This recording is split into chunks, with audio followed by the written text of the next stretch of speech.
maybe there is always a sense that the times we're living in are a crisis time.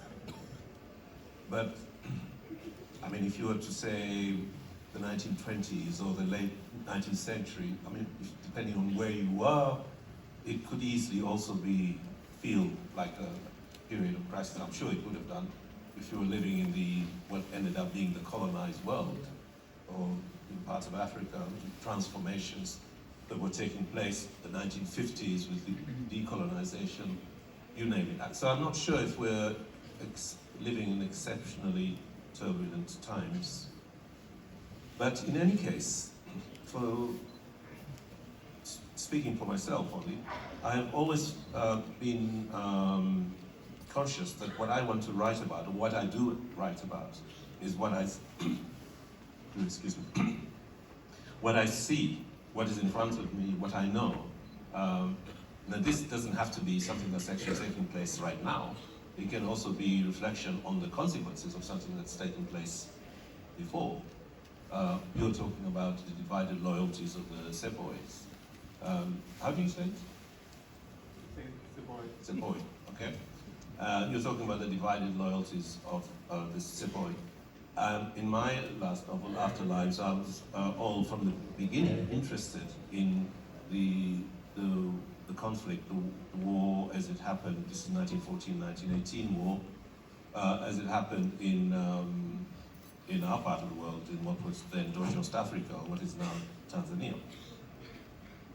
Because the combatants in that war, on both sides, were Africans, largely, although there were also Indians.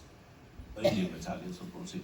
And the irony of that struck me from the very beginning. It hadn't really fully struck me as growing up with that. But when I gave more thought to it, the irony of it struck me from the beginning. These are Africans, mercenaries in the service of colonial forces, and the ultimate outcome of this will be to decide who's going to be the colonizing power, who's going to be the colonizers.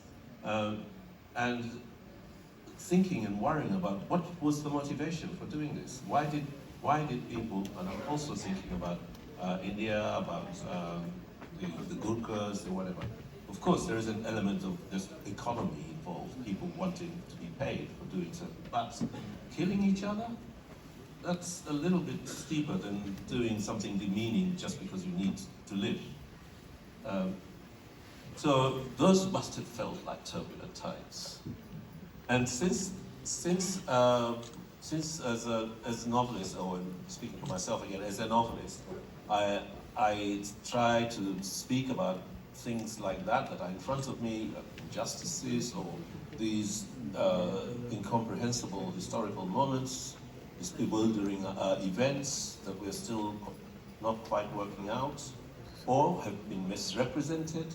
It seems to me that that's what a novelist can do to address the times, turbulent or otherwise.